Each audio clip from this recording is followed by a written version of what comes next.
जय श्री कृष्णा, जय सिया राम। तो प्रेमियों, आज आप सब सुनेंगे इंद्रियों के विषय में। इंद्रियां कितनी होती हैं, गुण कितने होते हैं, शरीर में प्राण कितने होते हैं, कर्म इंद्रियां कितनी होती हैं, 60 विकार कितने होते हैं, इस शरीर का पूरा विस्तार कितना है, ये सब बातें बड़े ध्यान से सुने। वैसे किस्से कहानी तो आप सबने बहुत सुने होंगे, ऐसा ज्ञान आप सबको बहुत कम सुनने को मिलेगा। मैं भी बहुत कुछ अध्ययन करने के बाद बताने की कोशिश करता हूँ। तो आइए प्रेमियों, अपने विषय पर चलते हैं। महाभारत, रामायण, भागवत यह ग्रंथ जीविका के साधन नहीं है। यह एक युद्ध ग्रंथ है जो विजय दिलाते हैं काम, क्रोध, लोभ, मोह से। यह युद्ध गदा, फरसा, तलवार, धनुष, बाणों से लड़ा जाने वाला युद्ध नहीं है। राम और रावण, कौरव और पांडव संघर्ष को ही गीता में धर्म क्षेत्र, कुरुक्षेत्र कहा है। देवी संपदा और आसुरी संपदा, सद्गुण और दुर्गुणों का संघर्ष कहा गया है। यह संघर्ष जहां भी होता है वह स्थान कहाँ है? प्रेमियों, गीता का कोई धर्म क्षेत्र, कुरुक्षेत्र भारत का कोई भूखंड नहीं है। भगवान कृष्ण ने अपने शब्दों में कहा है, यदम शरीरम कौन्तेय क्षेत्र मित्य विधीयते। यह शरीर ही एक क्षेत्र है जिसमें भला बुरा बीज बोया हुआ संस्कार के रूप में सदैव उगता है। 10 इंद्रियां, मन, चित्त, बुद्धि, अहंकार, 5 विकार और 3 गुणों का विकार इस क्षेत्र का विस्तार है। 5 ज्ञानेंद्रियां, नेत्र, कान, त्वचा, जिह्वा, वाणी। 5 कर्म इंद्रियां हैं, हाथ, पैर, लिंग, गुदा, नाक। 5 विषय हैं सज्जनों, शब्द, स्पर्श, रूप, रस, गंध। 5 तत्व हैं प्रेमियों, पृथ्वी, जल, अग्नि, गगन, समीर। गुण 3 होते हैं, सतोगुण, रजोगुण, तमोगुण। 4 पदार्थ होते हैं, अर्थ, धर्म, काम, मोक्ष। अंतःकरण भी होता है, मन, चित्त, बुद्धि, अहंकार। 60 विकार भी होते हैं, काम, क्रोध, लोभ, मोह, मद, मत्सर। इस शरीर में 5 प्राण होते हैं, प्राण, अपान, विहान, उदान, समान। यह शरीर का विस्तार है प्रेमियों। ये प्रगति से उत्पन्न हुए हैं, रजोगुण, तमोगुण और सतोगुण। इन 3 गुणों के अनुसार आपको विवश होकर कर्म करना पड़ेगा। आप क्षण मात्र कर्म किए बिना रह ही नहीं सकते। आप जो भी कर्म करेंगे वो संस्कार के रूप में फल आपके सामने आ जाएगा। पुनरपि जननम पुनरपि मरणम पुनरपि जननी जठरे शयनम। जन्म जन्मांतरों से करते करते जो बीत रहा है यही तो कुरुक्षेत्र है। आप जैसा चाहो वैसा अपना क्षेत्र बना सकते हैं। इस शरीर के अंतराल में 2 प्रवृत्तियां हैं, एक आसुरी संपदा, एक देवी संपदा। 3 गुण हैं सज्जनों, रजोगुण और तमोगुण और सतोगुण। रजोगुण और तमोगुण में जो भी कर्म करेंगे वह आसुरी संपदा को जाएगा, और आप सतोगुण में जो भी कर्म करेंगे वह देवी संपदा को जाएगा, अपना धर्म क्षेत्र बन जाएगा। अगर आप तमोगुण लेकर बैठे हैं तो आपको यह राम कथा अच्छी नहीं लगेगी। हर किसी को हर बात समझ में नहीं आती, पकड़ में नहीं आती। जो जिस भाव में बैठा होता है उसको वही बात वैसे ही दिखाई देती है। यह प्रगति 3 गुणों से संपन्न है, सत, रज, तम। ऐसे समझ में नहीं आ रहा हो तो ऐसे समझ लो, सतोगुण, रजोगुण, तमोगुण। सत्संग में तो आप बैठे हैं, पता नहीं आप किस भाव में बैठे हैं, क्या लेकर बैठे हैं। वैसी ही बात आपको समझ में आएगी। अगर आप सतरज में बैठे हैं तो हमारी बातें आपको बहुत अच्छी लगेंगी, नहीं तो आप तर्क वितर्क में चलते ही रहेंगे। सज्जनों, हमारा आप सब भाई बहनों से कहना है, थोड़ी देर के लिए सतोगुणी बन जाइए ना। आप अपने मन में यह विचार कर रहे होंगे कि सतोगुणी कैसे बन जाएंगे। तो प्रेमियों, आप सबको यह मालूम नहीं कि एक साथ मिलकर राम राम बोलने का क्या फल होता है। एक साथ राम नाम बोलने से तो यह जगह काशी, मथुरा, अयोध्या, प्रयाग, वृंदावन से कम नहीं है। जहाँ पर राम नाम का कीर्तन होता है, उस स्थान का क्या कहना। आप कितने भी तमोगुणी हो, यहाँ पर सबको सतोगुणी बनना ही होगा। जय श्री कृष्णा, जय सिया राम। मैं आप सबको राम जी की कृपा से गीता महाभारत के विषय में कुछ बताने वाला हूँ। बड़े ध्यान से सुनेंगे तो ही कुछ समझ में आएगा। शायद ही आपने ऐसी व्याख्या कहीं सुनी हो। गीता का कोई धर्म क्षेत्र कुरुक्षेत्र भारत का कोई भूखंड नहीं है।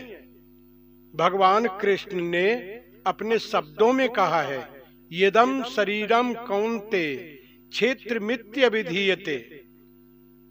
यह शरीर ही एक क्षेत्र है जिसमें भला बुरा बीज बोया हुआ संस्कार के रूप में सदैव उगता है।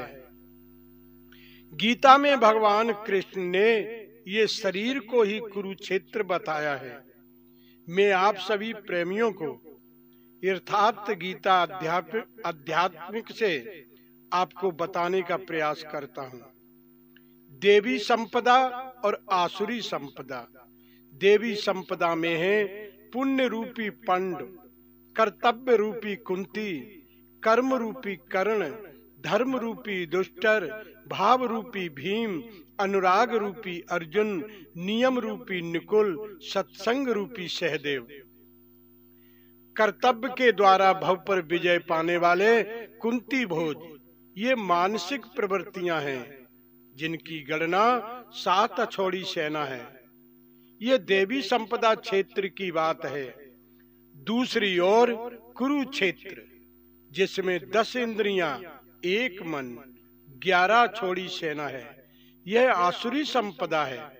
उनका गठन है अज्ञान रूपी धृतराष्ट्र, जो सत्य को जानते हैं लेकिन मानते नहीं, जो अंधे बनकर बैठे हैं। लोग इस दुनिया में सत्य को जानते भी हैं लेकिन मानते नहीं। जन्म अंधे हैं धृतराष्ट्र, जन्म अंधे हैं धृतराष्ट्र की तरह, जो अज्ञान रूपी हैं। इनके साथ में जो गंधारी है, मोह रूपी दुर्योधन, दुर्बुद्ध रूपी दुशासन, कर्म रूपी कर्ण, भ्रम रूपी भीष्म है, आचरण रूपी द्रोणाचार्य, अधूरी साधना के आचरण रूपी कृपाचार्य, आसक्त रूपी आसुस्थामा, विकल्प रूपी विकरण। इन सब के बीच में जीव रूपी विदुर है। दृष्टि सदैव पांडवों की तरफ है। इस प्रकार आसुरी संपदा भी अनंत है। क्षेत्र एक है जो है शरीर। दोनों मिलाकर 18 छौड़ी सेना है। इस शरीर रूपी क्षेत्र में लड़ने वाली प्रवृत्तियां 2 हैं, एक आसुरी और एक देवी। आसुरी नीच अधम योनियों का कारण बनाती है और देवी परमात्मा में प्रवेश दिलाती है। जो मन और बुद्धि के रूप में शरीर में विद्यमान है, मन सदैव विषयों की ओर खींचता है और बुद्धि उसे रोकती है। मन उसे नीचे गिराना चाहता है और बुद्धि परमात्मा से मिलाना चाहती है। मन हाथी की तरह बलवान है सज्जनों, और बुद्धि का बल है सत्संग। अगर आपने सत्संग किया है सज्जनों, तो ही मन को रोक पाओगे। बड़े बड़े वीर खड़े हैं दरवाजे पर, इच्छा मृत्यु का वरदान लिए, जो कभी मरते नहीं। भीष्म, कर्ण, द्रोण, कौन मारेगा इन्हें? लेकिन मारे जाएंगे प्रेमियों, मारे जाएंगे, बच नहीं सकते। जब अनुराग रूपी अर्जुन सामने आएगा तो फिर ये टिक नहीं पाएंगे। रामचरितमानस में बाबा तुलसीदास जी लिखते हैं, मिलहि न रघुपति बिन अनुरागा, किए जोग तप ज्ञान विरागा। जहां अनुराग है प्रेमियों, वहीं तो भगवान है, और जहां भगवान है तो फिर ये युद्ध जीतने में कितना समय लगेगा। प्रेमियों, जिनके सदा सहायक केशव, उनकी जय को कौन अंधे सब। हे धर्म प्रेमियों, तो फिर ये युद्ध जीतने में कितना समय लगेगा। हमारे आपके अंदर जो वासनाएं हैं, जो एमाल हैं, उनसे छुटकारा पाना चाहते हो तो फिर सत्संग बहुत जरूरी है। जिन्होंने कभी सत्संग नहीं किया, उन लोगों को यह प्रवचन कथा अच्छी नहीं लगती, क्योंकि उनकी तमोगड़ी प्रवृत्ति होती है। तमोगड़ी प्रवृत्ति वाले से हार खेत की बात करेंगे तो उन्हें बहुत पसंद आएगी। ये सत्संग प्रवचन उन्हें अच्छे नहीं लगते। क्यों? क्योंकि पाप का जब जोर ज्यादा होता है तो फिर पाप उन्हें सुनने नहीं देता। पाप पाप की ओर खींचता है प्रेमियों। पुण्य का जब जोर ज्यादा होता है तो पुण्य धर्म की ओर खींचता है। पाप बंत कर सहज स्वभाव, भजन मोर ते भाव न काऊ। तुलसी पिछले पाप से हर चर्चान सुहात, जैसे ज्वर के जोर से भूख विदा हो जात। जैसे बुखार आ जाने पर भूख विदा हो जाती है सज्जनों। जब बुखार आ जाता है प्रेमियों, तो फिर भोजन खूब बढ़िया बना हो लेकिन अच्छा नहीं लगता। पुण्य का जोर जब ज्यादा होता है तो पुण्य उसे प्रेरणा देता है। चलो राम कथा हो रही है, साहिबदास जी राम कथा कह रहे हैं, चलो थोड़ी बहुत देर सुनकर आए। जब कथा में आते हैं तो यहाँ पर तो राम नाम बोलना ही पड़ेगा सज्जनों, तो फिर पाप यहाँ ठहर नहीं पाएगा। बाबा तुलसीदास जी बहुत सुंदर संकेत दे रहे हैं। जब ही नाम हृदय धरो, भयो पाप को नाश, मानो चिनगी आग की परी पुरानी घास। पाप तो ऐसे नष्ट होते हैं सज्जनों, जैसे पुराना घास फूस होता है, बहुत जल्दी आग पकड़ता है। ठीक उसी तरह पाप जलकर राख हो जाते हैं। तुम एक बार सत्संग में आकर बैठो तो सही, फिर तुम्हारा मन बार बार आने को करेगा। आज के लिए बस इतना ही, फिर मिलेंगे एक आगे नई कथा के साथ। यहीं पर वाणी को विराम। जय श्री कृष्णा और जय सिया राम। जय जय सीताराम।